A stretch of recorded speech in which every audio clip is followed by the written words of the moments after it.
जय श्रीमन नारायण। ए पर जे टिप्पणी हम करे जा रहल बा रामानुजदास श्रीमान गट्टू वेणुगोपाल स्वामी जी के द्वारा दिहल गयल बा। अध्याय 6 आत्म संयम योग श्लोक 33। योऽयं योगः त्वया प्रोक्तः साम्येन मधुसूदन एतस्याहं न पश्यामि चञ्चलत्वात् स्थितिं स्थिराम्। ओम।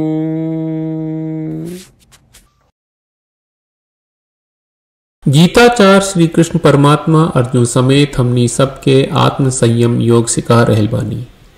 ओ प्रक्रिया में अर्जुन श्री कृष्ण परमात्मा से पूछ रहल बाड़न कि हे कृष्ण, रउआ उल्लेख कहले बानी कि एगो आत्मा दूसरा आत्मा के परस्पर बराबर होला, काहे कि सगरी आत्मा ज्ञान के रूप बा।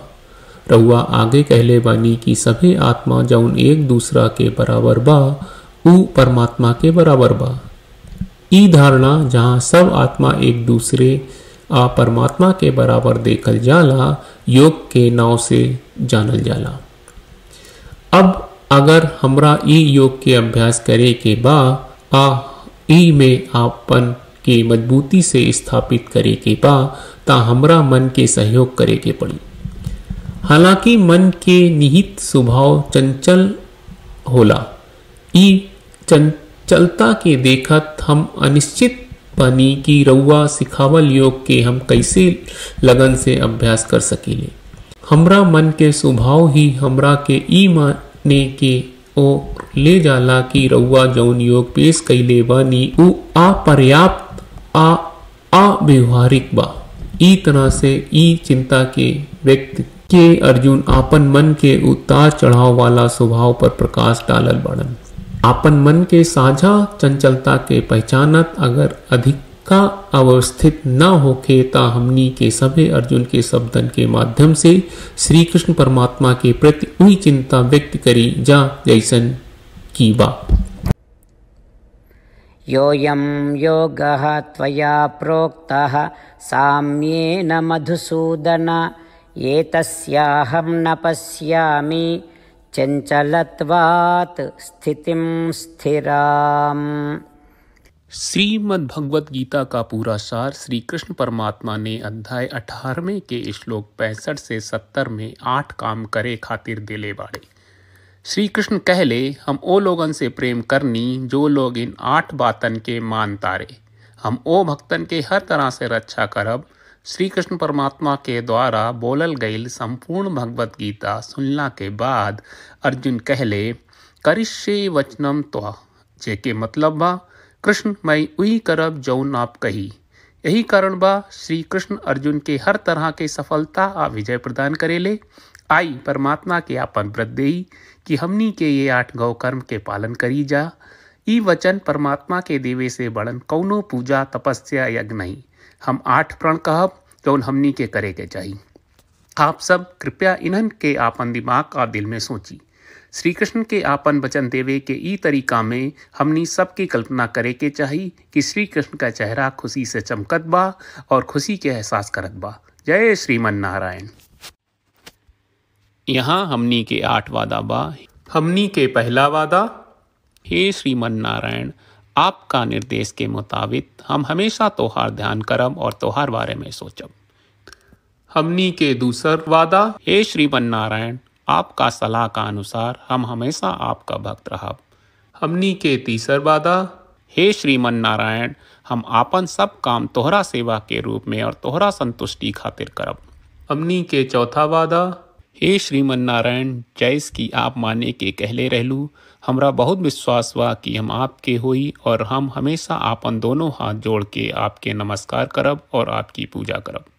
हमनी के पांचवा वादा, हे श्रीमन नारायण, हमरा के तोरा बात माम एकम शरणम ब्रज 1866 याद कहले, जहाँ आप हमरा के आपन का अर्पित करे का कहा। श्रीमन नारायण मैं हमेशा तोहरे शरण में रहा। हमनी के छठवां वादा।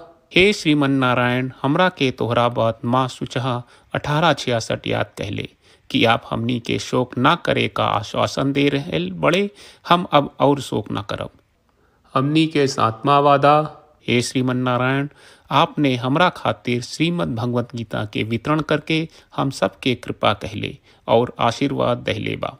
हम वादा करत बानी कि रोजाना कम से कम एक श्लोक पढ़ब या सुनब। हमनी के आठवां वादा। हे श्रीमन नारायण, आप गीता के पूरा मानवता तक ले गयलू। हम गीता में आपके दिव्य वचन के उन भक्तन तक पहुँचावे के प्रयास करब जे गीता से अपरिचित बा। हे श्रीमन नारायण, हम उई करब जौन तू करे का कहब। हम ऐसन व्यवहार करब जैसन आप चाहत बानी और हम खाली आपका खातिर काम करब। श्रीमन नारायण के रोज आपन वचन देहल कि हम ओइस करब जैस आप कहत बानी, ई अपने आप में बड़न पूजा बा। श्रीमन नारायण, करशे वचनम त्वा। श्रीमन नारायण, हम तोरे निर्देश के मुताबिक काम करब। सर्वम श्री कृष्ण अर्पणम अस्तु। जय श्रीमन नारायण। योऽयं योगः त्वया प्रोक्तः साम्येन मधुसूदन, एतस्याहं न पश्यामि चञ्चलत्वात् स्थितिं स्थिराम्। ॐ योऽयं योगः त्वया प्रोक्तः साम्येन मधुसूदन, एतस्याहं न पश्यामि चञ्चलत्वात् स्थितिं स्थिराम्। श्रीमन्नारायण, करिष्ये वचनं तव। सर्वं श्रीकृष्णार्पणमस्तु। जय श्रीमन्नारायण। जय श्रीमन नारायण। सब भक्त लोगों से विशेष अनुरोध बा, जीवन में हर चीज में हमनी के तत्कालिक और प्रभावशाली परिणाम की अपेक्षा रहेला। एकरा खातिर आइए रोजाना 1 मिनट के समय निकालल जाए और नारायण आश्रम पढ़ल जाए। नारायण आश्रम प्राप्त करे खातिर नारायण आश्रम वेबसाइट पर जाई, जो www.narayanashram.org है, और पंजीकरण में आपन नाम और ईमेल दर्ज करी। आपके द्वारा प्रदान कईल गई ईमेल पर आपका एक नारायण आश्रम PDF प्राप्त हुई। PDF में एक रामायण श्लोक, एक गीता श्लोक और एक विष्णु नामम बा। ये तीनों के मिल के नारायण आश्रम कहल जाला। हर व्यक्ति के ये श्लोक के अलग अलग संयोजन मिलेला।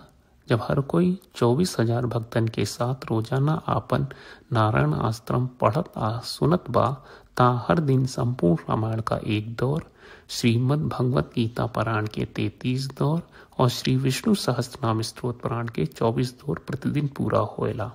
ई एक बहुत ही उल्लेखनीय और विलक्षण परिणाम बा, जौन हर एक दिन ऐस करे से निकलेला। ई कारण बा कि आप और आपके परिवार के सदस्य तुरते जाके आपन नारायण आश्रम प्राप्त करी। जय श्रीमन नारायण।